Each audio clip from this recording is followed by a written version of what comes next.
I'm trying not to scream. Juice, juice, juice, juice.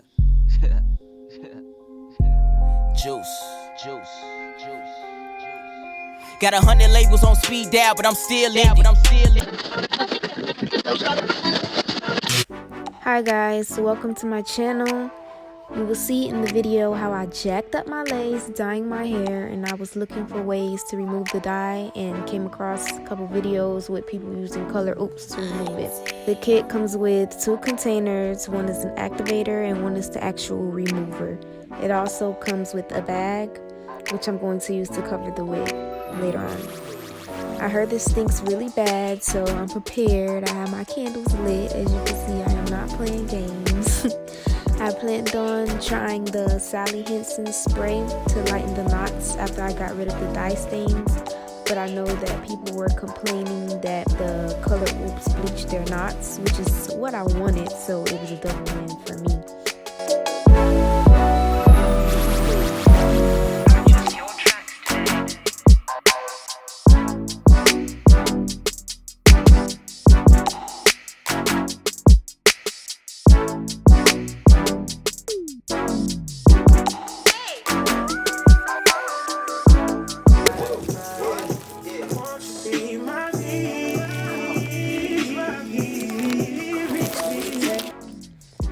So I brush the parts that had the dye first, then I go over the rest of the lace. I was reading that people were saying it removed their lace tint, so if you're in the process of doing a whole customization of your wig, I recommend you do this step first, then tint your lace.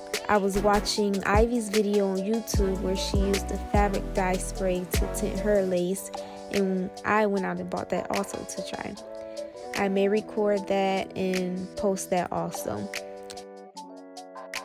So it's been a little more than 40 minutes and I left it on because I feel like I still see spots.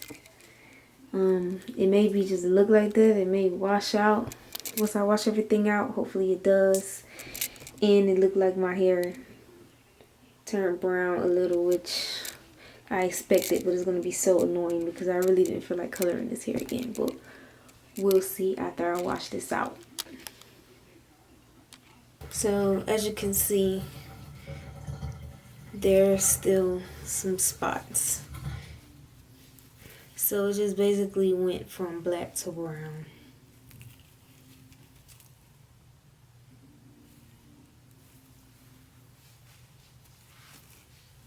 And it did not bleach how I wanted to. So I'm gonna have to do it again.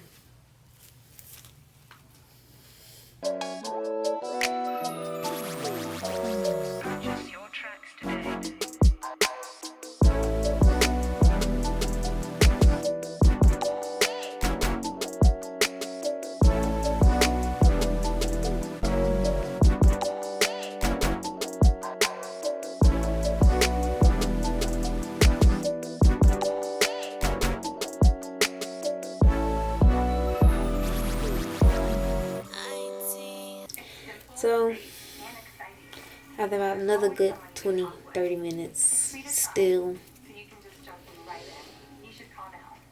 some spots. So I think this is kind of like I really stained it,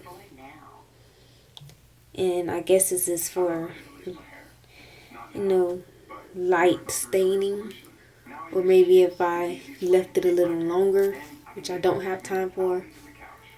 It's already like almost 2 in the morning, and I don't know, maybe third luck will be the charm, but at this point I'm just over it and tired. And my hair was already like brown, so I can't really tell if it colored it or not.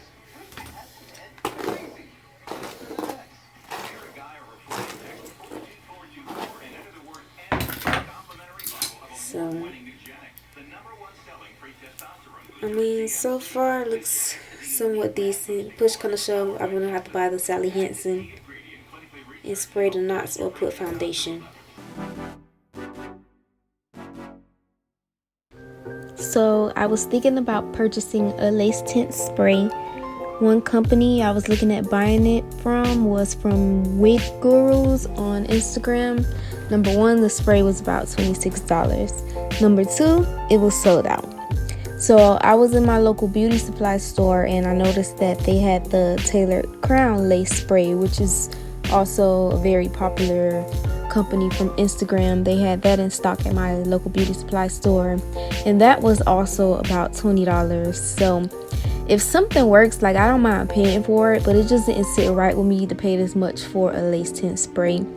I feel like those tint sprays end up fading over time. I don't want to pay $20 to $30 over a spray that's going to fade and do all that, especially when there are so many videos on how to create your own spray for like half the price on YouTube. So lucky me, around the time I was customizing my wig, Ivy on YouTube uploaded a video of a new method to tint lace. So I'm like, okay, let me try this out. By the way, Ivy is amazing. Like, when it comes to hair, make sure you check out her channel. Like, she is bomb. And she talks about this fabric spray that she got from Michaels, and originally it's about $6, but Michaels always has coupons. So guys, I paid about $4 for this spray. That is so much cheaper than these lace tint sprays. So in the video she says that it will be permanent, so you don't have to worry about it fading, and she says it matched her perfectly, and it did end up being a little too dark for me, but I think it still ended up coming out nice.